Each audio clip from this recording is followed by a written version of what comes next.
Halo Bapak Ibu, saudara-saudara sekalian, lovers and haters. Salam cerdas Indonesiaku. Jumpa lagi kita pada kesempatan kali ini. Bagi Anda yang belum subscribe channel saya, silakan subscribe channel saya. Tekan loncengnya agar Anda dapat notifikasi setiap kali saya mengupload video-video saya. Oke, seperti yang Anda lihat, saya kembali memakai baju bernuansa merah. Merah darah ini, ya. Aduh, artinya ini berita yang hot lagi. Apa yang saya maksud dengan berita hot pada kali ini, yaitu dibakarnya, waduh, provokator banget saya ya, dibakarnya kerajaan robot trading DNA Pro oleh 243 pemainnya yang mengklaim total kerugiannya 73M. Sebenarnya ini lebih dari 73M, tapi karena yang melaporkan cuma 242, ya total kerugian mereka 73M. Menurut info, tapi ini harus diperdalam gitu ya oleh Bareskrim, total kerugian seluruh Indonesia itu oleh ratusan ribu para pemain DNA Pro itu mencapai 20 triliun. 20 triliun, buset. Dimakan jin itu uangnya ya. Oke, kita lihat saja beritanya di sini dari CNN.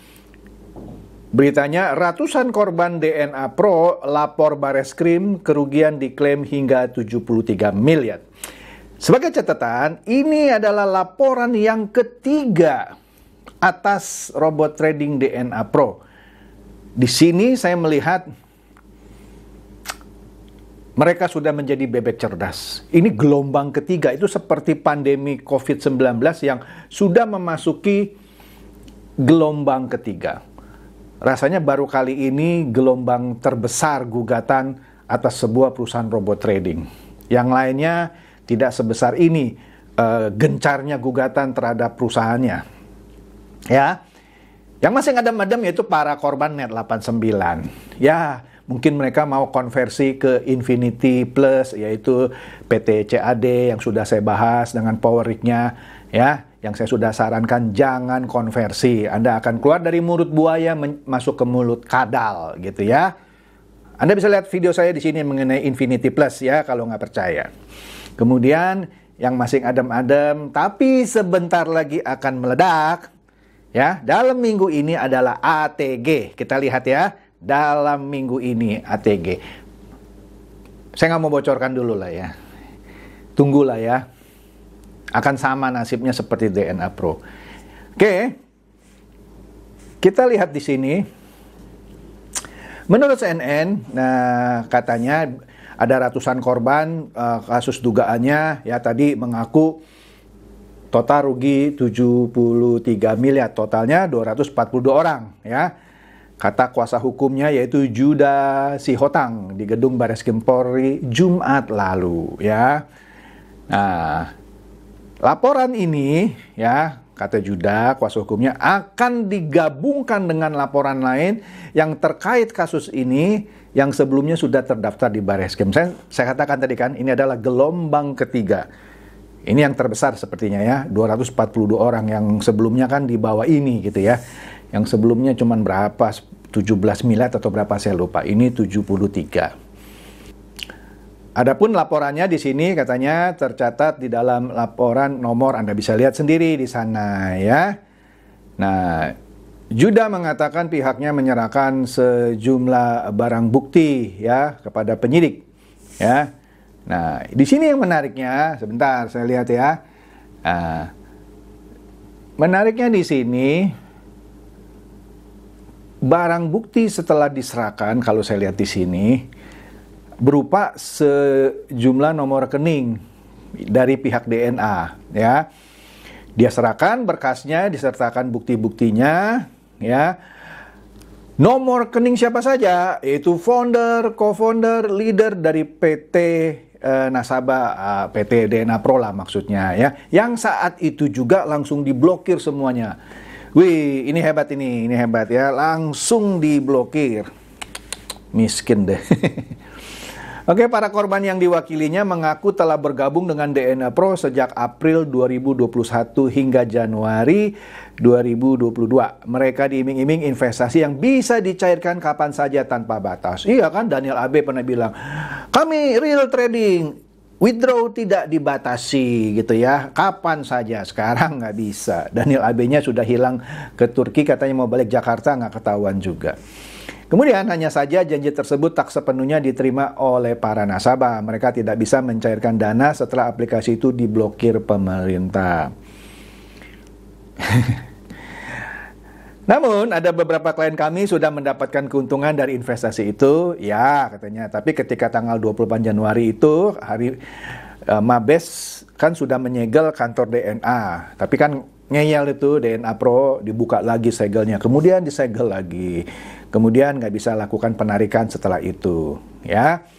Totalnya ada 56 orang yang dilaporkan oleh kliennya. Nanti saya kasih lihat ya, nanti saya kasih lihat.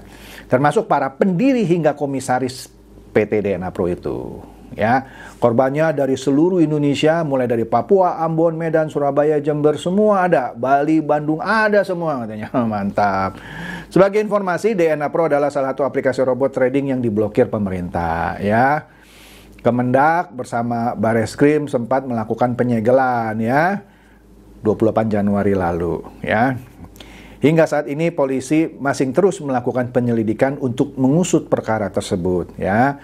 Masih dalam penyelidikan, kata Kepala Bagian Penerangan Umum Kabak Penum Polri Kombes Gatot Repli Handoko. Ya. Ini adalah laporan total, ya, terbesar. Ya, sebentar lagi ya sudah ada sih masuknya, ya.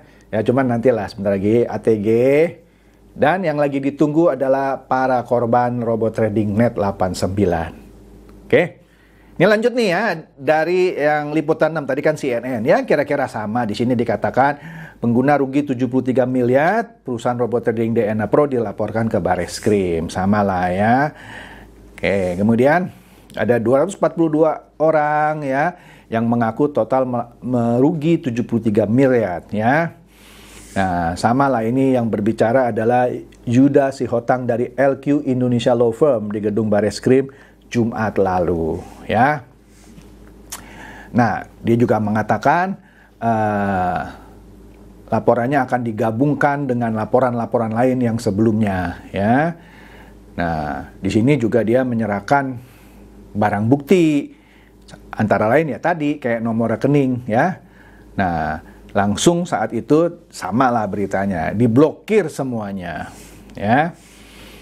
Nah, kemudian di sinilah pasal-pasal yang dipersangkakan, yaitu pasal 3, 4, 5 Undang-Undang RI nomor 8 tahun 2010 tentang tindak pidana pencucian uang.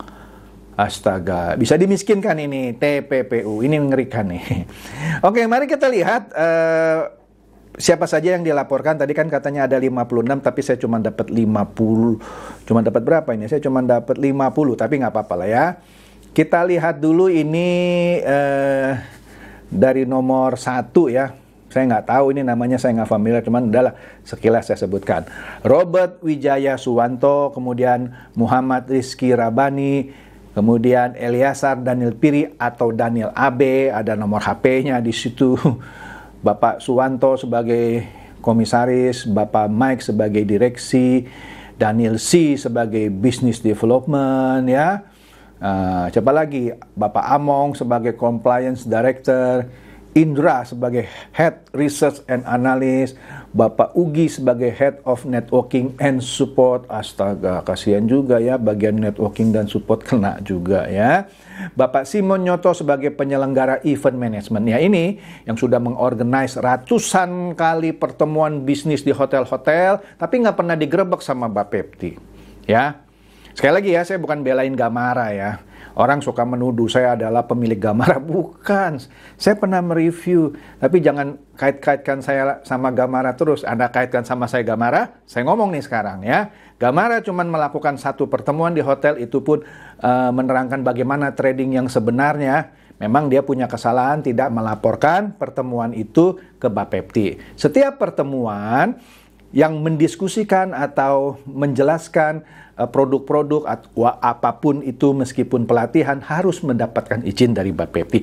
Nah ini mungkin yang nomor 10 Bapak Simeon Nyoto sebagai penyelenggara event management mungkin ya kan sudah mengorganisir kira-kira ya puluhan bahkan ratusan business opportunity seminar baik yang berada di hotel-hotel ataupun di gedungnya sendiri yang nanti saya jelaskan ya yang ada dilakukan oleh Bapak Pendeta Daniel Hendrata yang nomor 18 ya yang dia memplesetkan ayat Alkitab jadikan semua bangsa sultanku harusnya jadikan semua bangsa muridku. Nah itu kan pertemuan juga ada nggak izinnya dari Bapepti? Tidak ada. Dibubarkan kan? Tidak ya. Tapi ketika Gamara baru sekali saja melakukan pertemuan langsung dibubarkan dengan beberapa wartawan yang dibawa dari Jakarta. Kan hebat Bapepti. Tegas Bapepti ketika menindak Gamara yang tidak meminta izin untuk melakukan pertemuan. Tapi ratusan, puluhan atau ratusan lah pertemuan yang dilakukan oleh DNA Pro tidak pernah digerebek oleh Bapepti. Jadi kemana aja Bapepti selama ini? Ya. Jadi saya kritik lagi sekali lagi Bapepti. Kalau Bapepti setiap kali pertemuan dari DNA Pro digerebek, tentu tidak menelan ratusan ribu korban. Itu saja dari saya. Oke? Lanjut. Nomor 11, Bapak Dana sebagai Corporate Communication. 12, Yehezkiel sebagai Legal. 13, Yosua Trisutrismo sebagai Founder. Nah, ini mulai disebut founder-foundernya ya. Rudi Kusuma Setiadi sebagai Founder. Jerry Gunawan sebagai Founder. Ibu V atau Ferawati sebagai Founder. Bapak Russell sebagai Founder. Daniel Hendrata ini pendeta yang memplesetkan ayat Alkitab ketika memberikan motivasi atau business opportunity seminar di kantornya DNA Pro ya. Sebagai founder dia yang katanya punya downline 3 triliun depositnya. Wish, katanya ini mesti diselidikin sih sama Bareskrim. Devin sebagai top leader, Siska sebagai top leader, Frankie sebagai top leader. Kemudian Jane Arlene sebagai founder. Astaga, banyak ini yang dilaporkan. Kemudian siapa lagi? Seru ini, seru. Siapa lagi ini ya? Darmadi atau siapa itu ya? Ya, Darmadi sebagai founder, Yogi Tanoi sebagai founder, Ibu Hana Airin sebagai top leader, Bapak Jimiko sebagai top leader, Hoki Irjana sebagai top leader, Agus Amanda Tanoyo sebagai leader, Robi Kusuma sebagai co-founder, Hendra Antanjaya sebagai co-founder, Budianto Lesmana sebagai top leader, Nidia Vera sebagai co-founder, Aga Setiadi sebagai co-founder, Stephen Richard sebagai bukan founder dia. Stephen Richard cuman co-founder ya.